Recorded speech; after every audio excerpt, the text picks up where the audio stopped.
POTUS. Hi, Harriet and Bill. How are you?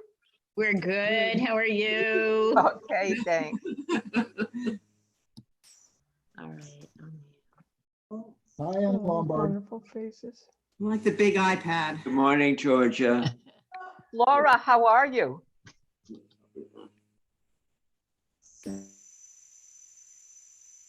Good morning. Sorry to cut off the conversations. You'll have a chance to check in again at the end. We'll ask that you turn off your video now so we can get started. All right. Good morning, everyone, and welcome to online worship at the Unitarian Society of Northampton and Florence. My name is Jessica Harwood, and I'm the Congregation's Director of Faith Development and Community Engagement. I'm so glad to be with you all today. We are a congregation with a tradition of liberal faith and committed social action. We uphold the principles and values of our Unitarian Universalist Association of Congregations, and we strive to be a community where all are welcomed and included, without regard to age, race or background, sexual orientation, gender identity, or ability. I'm about to put a few links into the chat for you, and we'll tell you more about our service today. If you're new, we'd love for you to join our mailing list so you can find out about weekly events, get our Zoom links, and also find out about different community support that we're providing within the congregation and within the wider community. So that is in the links as the virtual visitor card. This is our last week to register for the School of Wizardry for kids and youth. So if you'd like to find out more, you can get in touch with me or check out our website or Facebook page. And one thing that you should all know is that Zoom is doing an update. It's called Zoom 5.0. And if you don't update your Zoom, then you won't be able to access Zoom starting June 1st. So there were directions in the Sunday Times, which is also linked in the chat. And you have until June 1st to do that. So if you need any help with that, feel free to reach out to us. And during the service, if you need any help with Zoom, Seth Tech Help is on and you can chat him privately. Some tips about Zoom. We do ask that people turn off their videos during the service to preserve the stream. And we also ask that that you use the chat during our greeting. That'll be a great opportunity for people to say hi to each other. You're also welcome to turn your videos on during the greeting. For anyone who has trouble connecting through Zoom because your internet is a little bit shaky, we are streaming this live on YouTube. So you can go to our YouTube channel, which is also linked in the chat. After the service, we invite everyone to stay for social hour, where we'll put you into small groups for conversation. The 4th through 8th graders will be meeting at 11:15. Parents and caregivers are welcome to meet at 11:30, and the coming of age class is meeting at 12:30. These links were in the Sunday Times as well as emails that were sent earlier in the week. And I think that's it for my announcements, and I'll turn it over to Janet.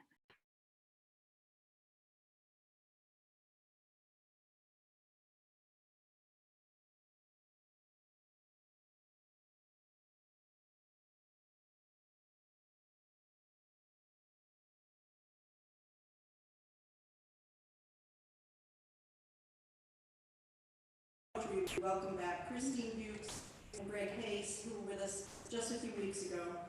It has become our custom also on the Sunday of Memorial Day weekend to read the names of people important to us who have died in the past year. So here's an exception to Jessica's request about the chat. During the prelude, we ask that you please type a name or names you would like us to read into the chat. And we will do our best to read all of them that we receive during that time.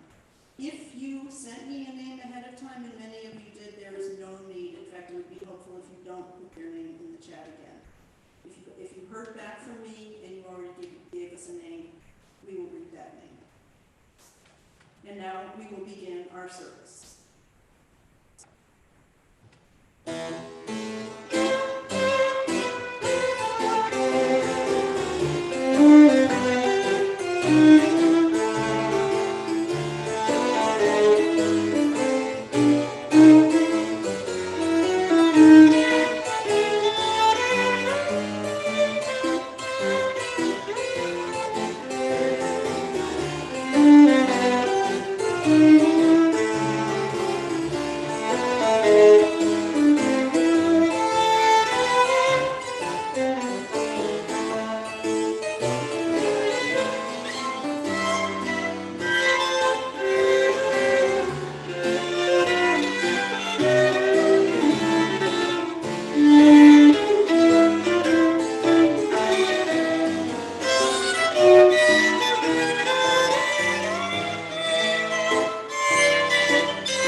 aside the little thoughts.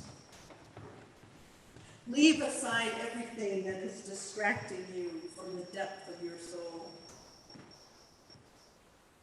Let this be a holy time in a community of seekers, and together let us find our Sabbath.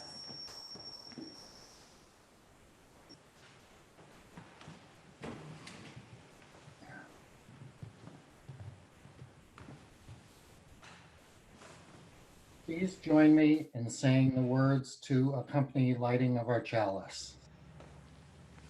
We light our chalice as a beacon of hope, a sign of our quest for truth and meaning. We light our chalice as a beacon of love in celebration of the life we share together.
Our readings this morning come from a book called Poems Celebrating Poets, edited by Kwame Alexander, illustrated by Akua Holmes.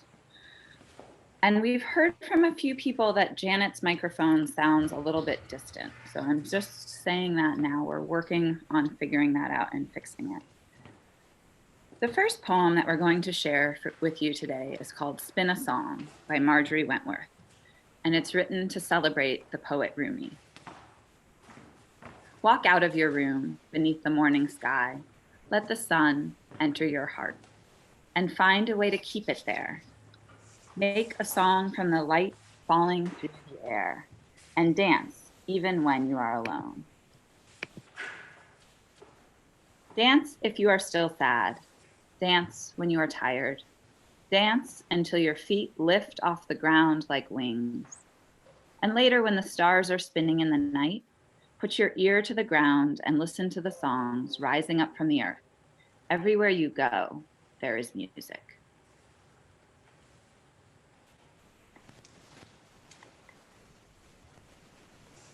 This is called A Field of Roses, and it's celebrating Emily Dickinson, and it was written by Chris Colby.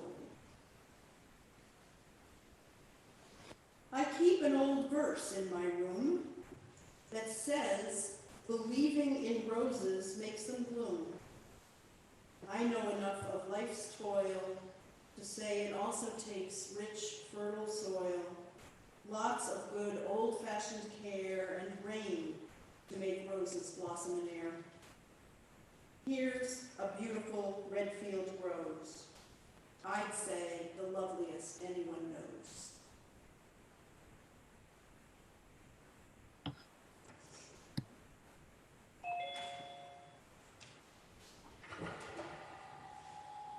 And the next poem is called Loving the World and Everything in It, written by Marjorie Wentworth. And this one celebrates Mary Oliver. Each day I walk out into the damp grass before the sun has spoken, because I love the world and the miracle of morning. I love to stand beside the old oak trees beneath a symphony of birdsong and listen to every perfect note, while the wind passes around me like a warm sea. Sometimes a feather drifts down into my hands. I hold it and imagine flying.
You might be able to tell we're having some technical difficulties today. This is a poem, a summer poem by a woman named Carolyn Miller. It's called Dark, Starry, Sticky Night, Missouri.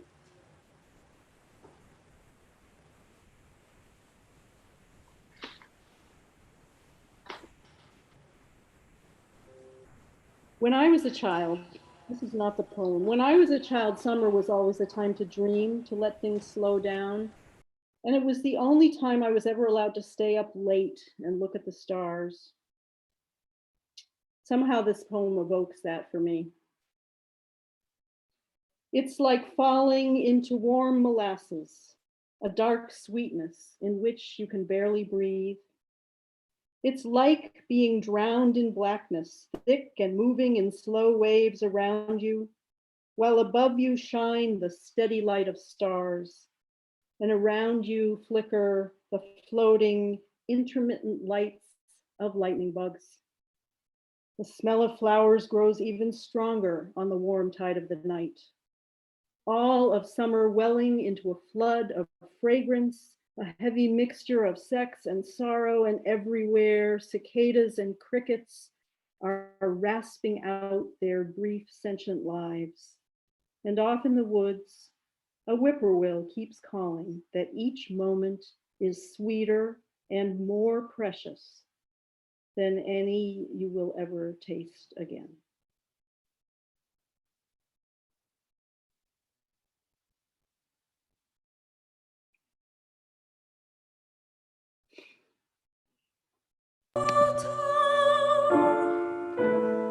When the hills do falter, when the sun questions if his glory be the perfect one, surfeit when the daffodil doth of the dew, even as herself, O friend, I will love you.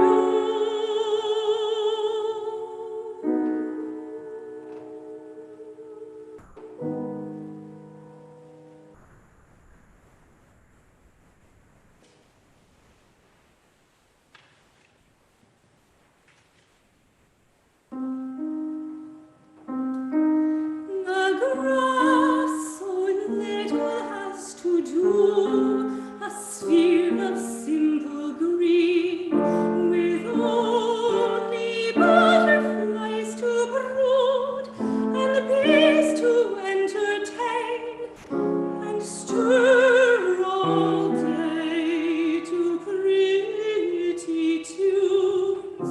The breezes fetch along, and oh, the sunshine in its lap, and bow to everything.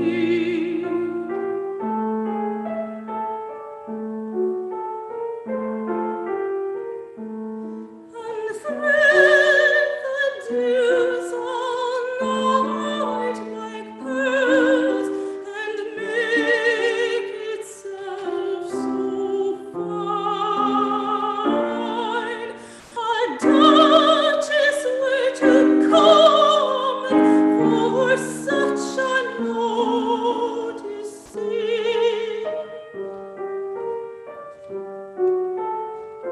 And even when it dies, to pass in odors so divine, has lovely spices gone to sleep, or amulets of pine.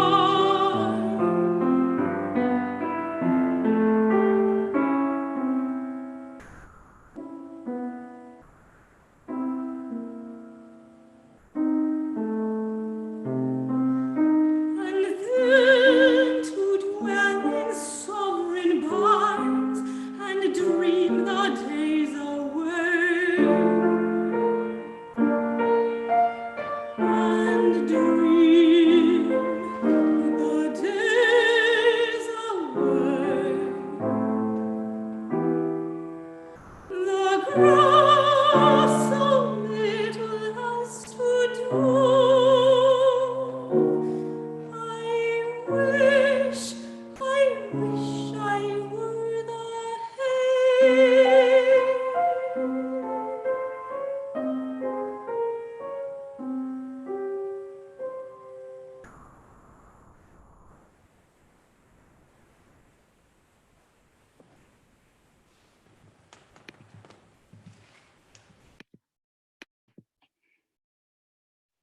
And now is the time in the service where we invite you to greet everyone.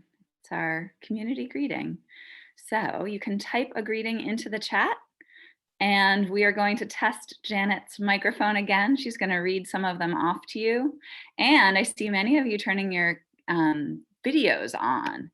So for those of you who know how to do it, you may want to click into gallery view, and that way you'll be able to see a lot of people. The gallery view is on the top right of your screen, and it's 9 little squares. I've heard it described like a waffle. So if you would like to turn your cameras on so we can see you, you are welcome to, and you can greet. So I see a hi from Turtle Island. Hi, Craig. Hi, Diane.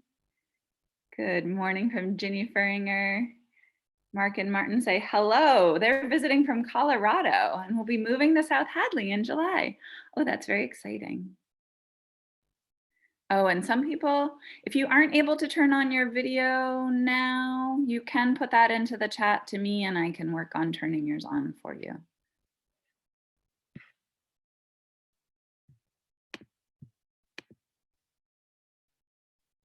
Oh, good morning from Puffer's Pond, from Nancy and Jane.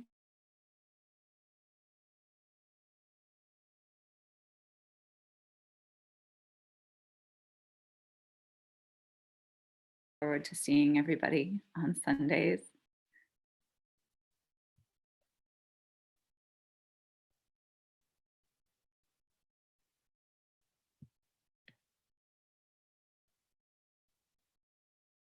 And it sounds like Janet is trying to talk right now and we cannot hear her. Gail Herman says, good to be here again, so wonderful. Good morning to Jean, Margot, and Simona. Nice to see you.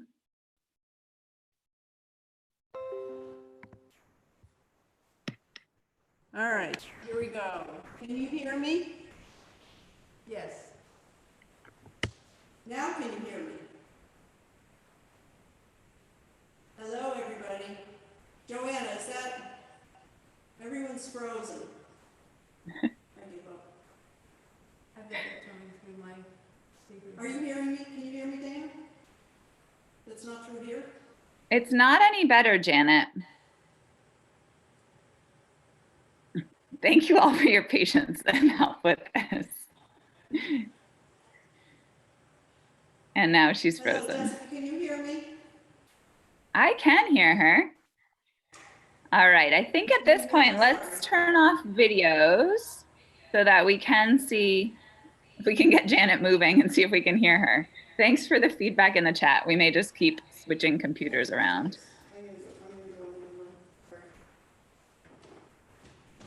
Nice to see everyone. Thanks for turning on your videos today. And we will be dealing with the technical difficulties for a moment, I think.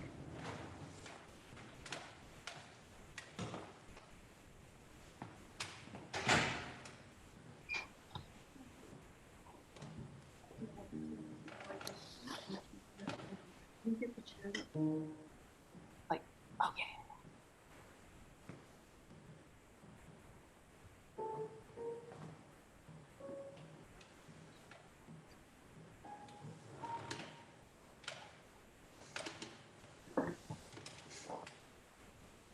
So with death tolls a regular feature of the news, we're in a time when we're confronted with both loss and our own mortality. And as has become our custom, we'll now honor and acknowledge our personal losses by reading the names of people, mostly who have died in the past year or so, people who have mattered to some or many of you.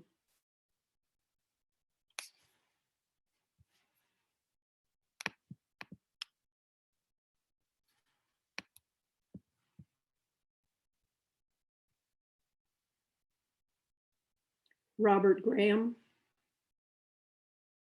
Shirley Ellis Cummings, Margie Wyckoff Baruch, Richard Kirk, Ursula Snow, Maurice Harmon, Frank, Sonia and Lynn Holswit, Jane Klimczak, Geraldine William, John Prine, Terrence McNally, Avery and Austin, True Commando, Ahmad Arbery, Fred Willard, Jack Rosenblum.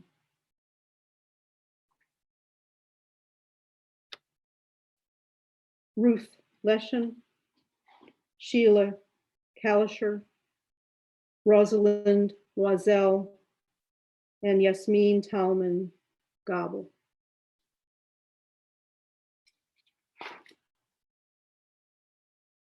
Suzanne Anderson, Mary Hale, Ginny Robinson, Dana Wright, Cheryl, Maria Yankovic, Barbara Crossman, Richard Cowden, Francis Crowe, Lee Swanson, John Kaufman, John Weir, Charlotte Grant, Carl Crow.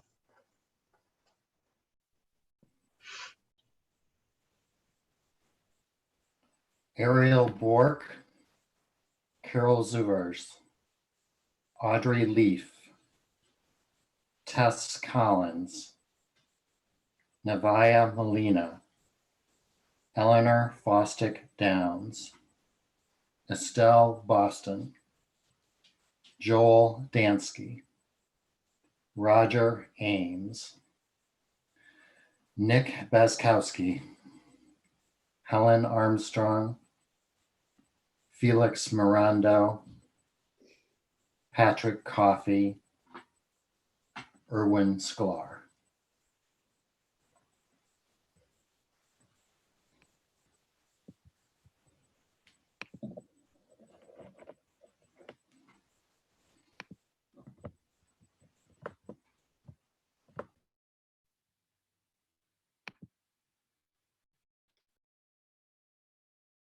Please join now in a responsive reading by Sylvia Kamens and Rabbi Jack Reamer.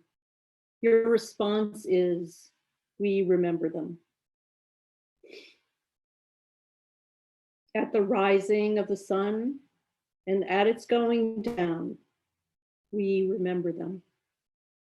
At the blowing of the wind and in the chill of winter, we remember them. At the opening of the buds and in the rebirth of spring, we remember them. At the blueness of the skies and in the warmth of summer, we remember them. As long as we live, they too will live, for they are now a part of us as we remember them. Let's take a moment together in silence.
We have 3 readings for summer and Sabbath. Wendell Berry is an American poet, a novelist, a farmer, and someone who has been a lifelong advocate for respect and care of the natural world.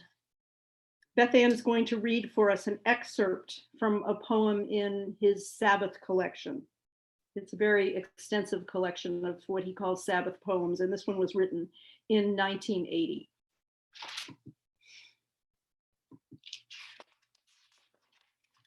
The warbler, with its quivering striped throat, would live almost beyond my sight, almost beyond belief, but for its doubled note, among high leaves a leaf, at ease, at home in air and light.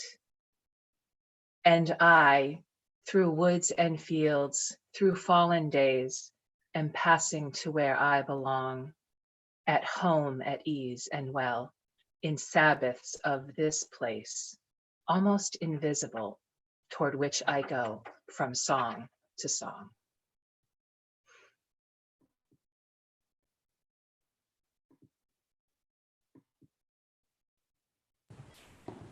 Summertime?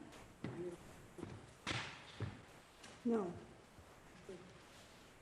This poem is by Wallace Stevens, a 20th century American poet who lived from 1879 to 1959. He spent most of his life in Hartford, where he had a day job as an insurance executive. And like the poem by Carolyn Miller that we heard earlier, this one evokes the deep stillness of a solitary summer night.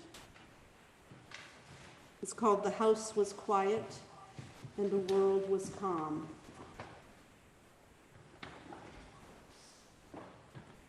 The house was quiet and the world was calm. The reader became the book, and summer night was like the conscious being of the book. The house was quiet and the world was calm.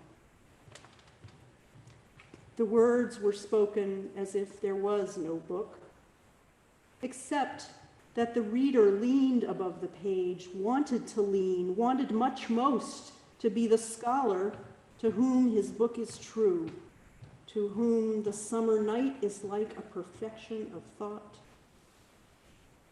The house was quiet because it had to be.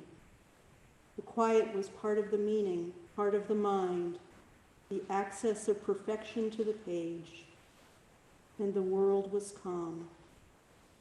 The truth in a calm world, in which there is no other meaning. Itself is calm. Itself is summer and night. Itself is the reader, leaning late and reading there.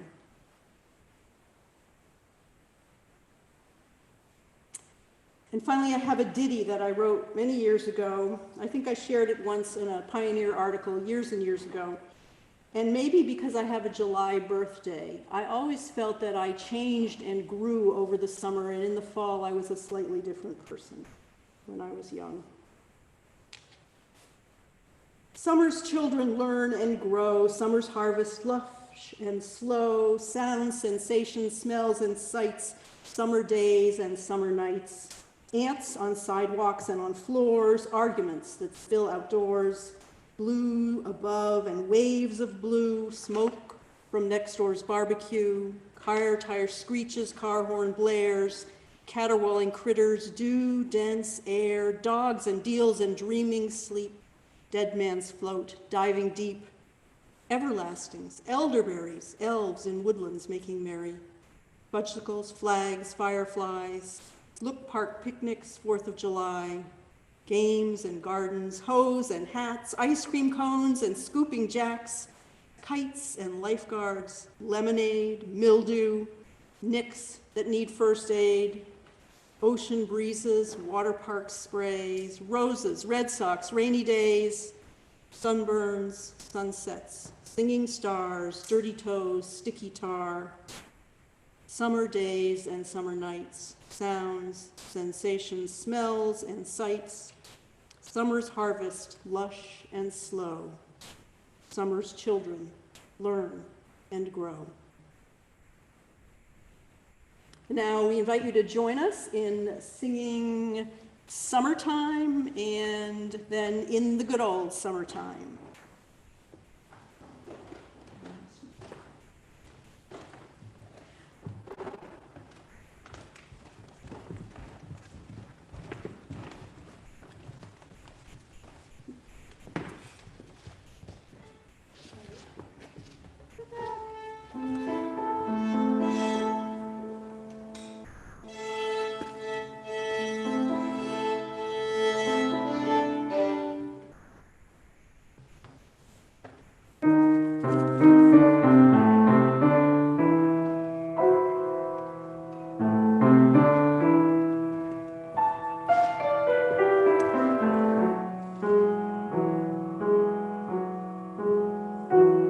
Here we are, American Gothic again.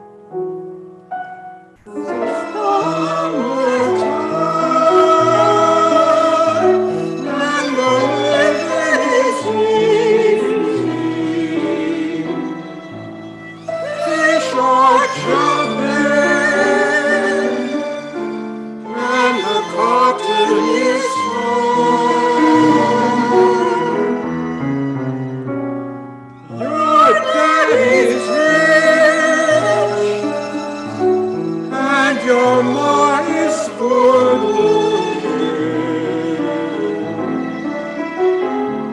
So hush, little baby, don't you cry.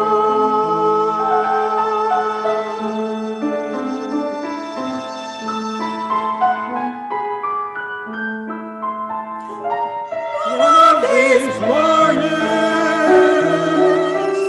you're going to rise up singing. Then you'll spread your wings and take to the sky.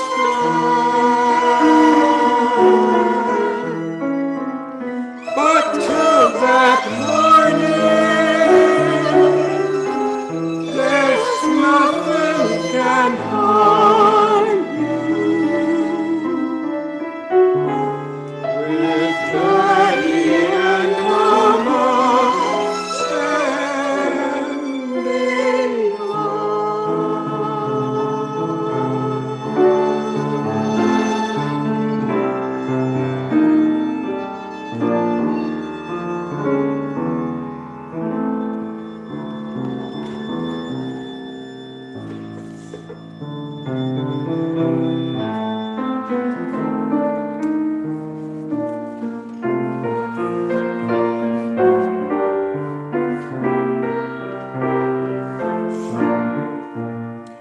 In the good old summertime, in the good old summertime, strolling through a shifting wind with your baby mine. You hold her hand and she holds yours, and that's a very good sign that she's your tootsie wootsie in the good old summertime.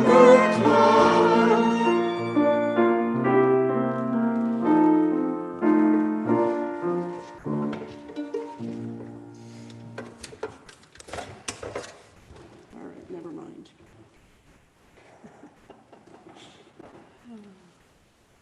Remember the Sabbath day to keep it holy.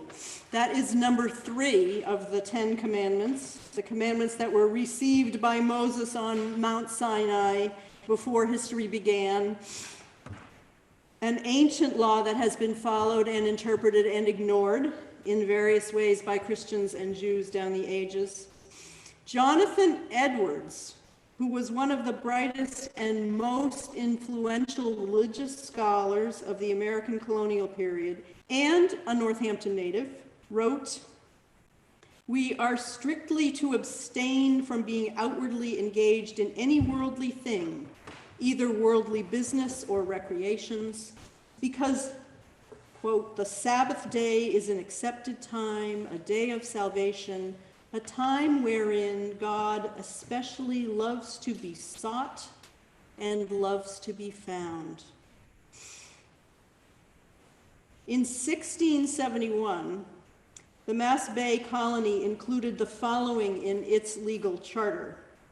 It says, "Whosoever shall profane the Lord's day by doing unnecessary servile work, by unnecessary travailing, or by sports and recreations, shall forfeit for every such default 40 shillings or be publicly whipped.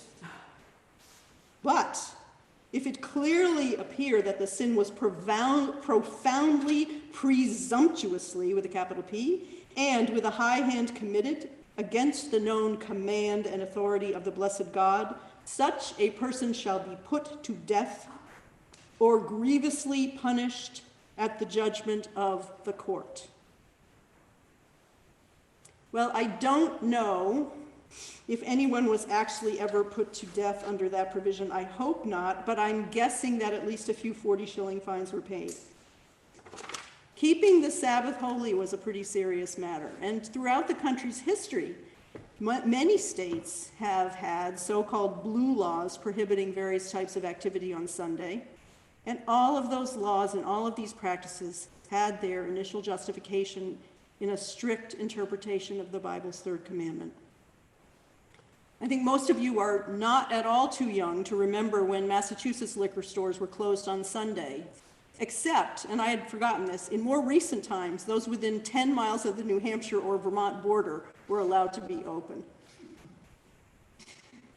Finally, that law went off the books not until 2004. Listen again to Jonathan Edwards. He served First Church Northampton from 1727 to 1749.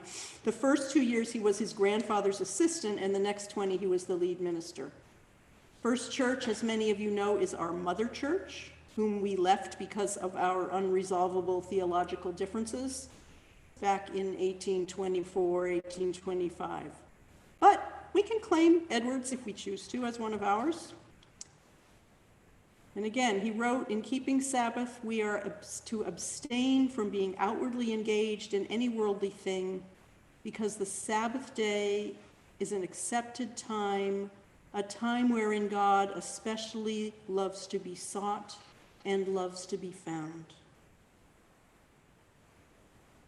Sabbath is a time when hope or peace or connection or deep knowing or God especially loves to be sought and loves to be found, both sought and found.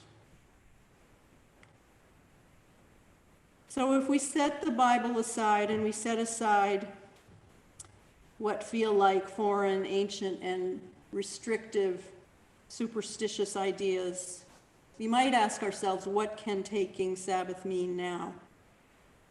And last week we spoke about resilience.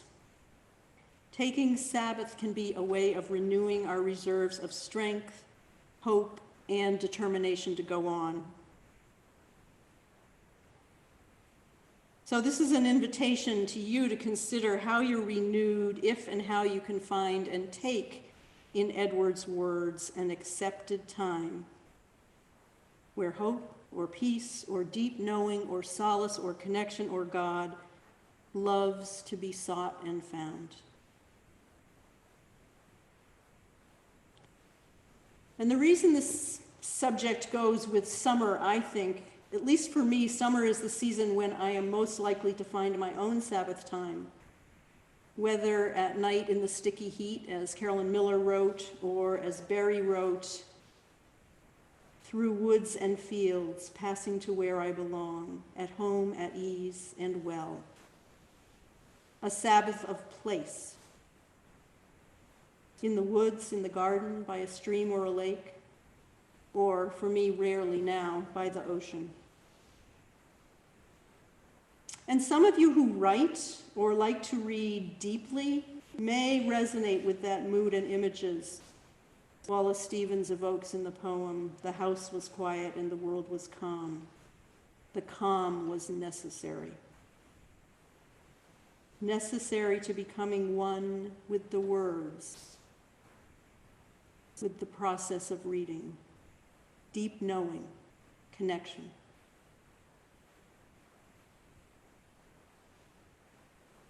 Until and unless in Wallace Stevens' Calm Night, maybe there were arguments that spilled outdoors, or car screens, or an ambulance siren whirring. For most of us now, the world is far from calm. It is too much with us, which is a line that comes from a poem by the 19th century romantic poet William Wordsworth, who in that poem is lamenting the impact of industrialization on human life and on the natural world. The world is too much with us. So Sabbath to me means an intentional time to put that world at a distance, an extended intentional time when both work and recreation are set aside. And a time when all the problems we are constantly asking our minds to solve are set aside. Because in that space and time, we can find renewal. But the question is, how does anyone set aside work and recreation, and especially all the problems we are constantly asking our minds to solve? How do we set aside the political news, economic worries, worries about our futures, our children's futures, our planet's future? Some people, I know some of you, achieve this kind of time apart through a consistent meditation practice. And I had a teacher in seminary who began her classes with a centering practice. We tried this actually in our meditation circle a couple weeks ago. She invited us to put our feet on the floor, close our eyes, take some centering breath, and then to put down everything that could get in the way of being fully present. Traffic, trouble finding a legal parking space, family worries. Set them down, she would say, just at your feet, not far away, close enough for you to pick them up again easily when you need to. But set them down for now. And as I said, I remembered this recently, and we tried it in our meditation circle, and I've started doing it again before I begin my own time of meditation, naming the things that are on my mind and setting them aside rather than waiting for them to buzz around in my head as soon as I try to come into silence. Some of us find Sabbath in alone time, but it doesn't have to mean silence and solitude. For several years when our boys were young, we joined my siblings and their spouses in renting a house on Martha's Vineyard for a week at the end of the summer. And Oak Bluffs is still in my memory a place of Sabbath. The ferry ride was both a real and symbolic removal from the mainland life, our mainland life that was overfilled with work and school and music lessons and soccer practices and camp and whatever. Although I have to say, soccer balls did find their way into the station wagon with the rest of the gear. That week was the kind of Sabbath I invoke in my little summer ditty: sand and waves and ice cream and staying up late at fireworks and silly games, and even maybe a chance to read a good book. There were afternoons when one of my sisters would take our kids to the beach, and that was when Booker and I would get a few hours to ourselves. Each of us can and must, I think, find Sabbath in more than one way, in our own ways, in our own places. And I hope and I believe that many of us are finding Sabbath here in a Sunday worship service of all places, in what John Millspaugh, in our opening words, called a holy time in a community of seekers. We are finding Sabbath together, and for that, and for so much else, I am grateful. And our final hymn is number 128, if you have a hymnal, For All That Is Our Life, and the words will go up on the screens.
despair, for failures made and lost, for each new thing we learn, for fearful hours that pass, we come with praise and thanks.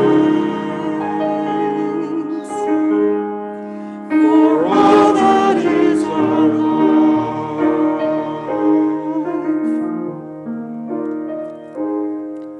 for all that is our life, we sing our thanks and praise. For all life is a gift which we are called to use to build the common good and make our own days glad.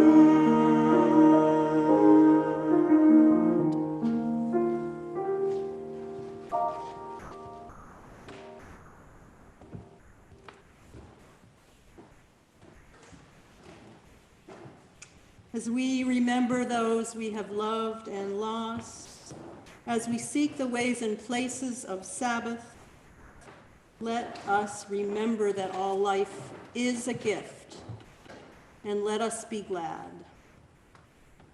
Go in peace and now join in singing George Harrison's wonderful Here Comes the Sun.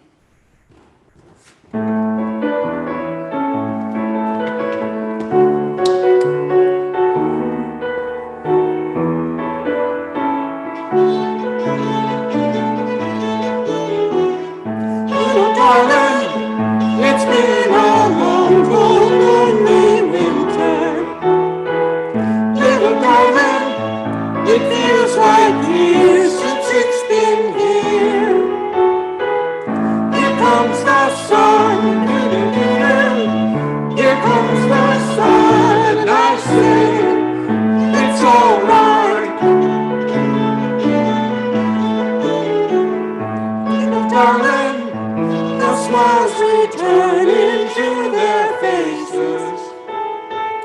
Little darling, it feels like years since it's been clear. And what's the sun? Doo-doo-doo-doo.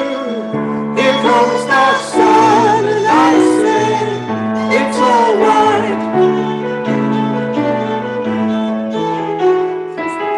Sun, sun, sun, here it comes. Sun, sun, sun, here it comes. Sun, sun, sun, here it comes.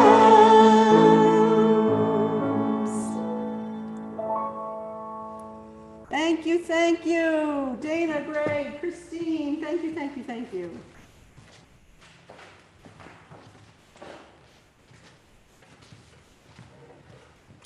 Thank you all so much for being with us today and putting up with all the little glitches. And thank you so much to Janet for running all around the Great Hall and the building, trying to find a place where she could be audible. So it's always new, always imperfect. And it's great to be creating this all together. So your feedback is helpful. And thank you for being flexible with us. So if you were here for social hour, we are so glad you're sticking around. If you're heading out into the day, I hope you have a wonderful, wonderful day and a wonderful Memorial Day weekend. For social hour, I hope that, my hope is that you all get to see the SAS grandchild, Owen. But I will put you into small groups and you'll have a chance to talk to each other. Please introduce yourselves, share your pronouns if you'd like to, and you can check in about how you're doing. And we also invite you to share what Sabbath means to you, if there's a way that you take Sabbath or have been taking a rest or a time away from this time that's already very quiet and different. So I will break you into groups, and I guess I will ask that, Seth, would you mind spotlighting Owen's video while I break you into groups? We'll see if that'll work. It's All like right. Owen is asleep. I don't see him. Oh no, okay.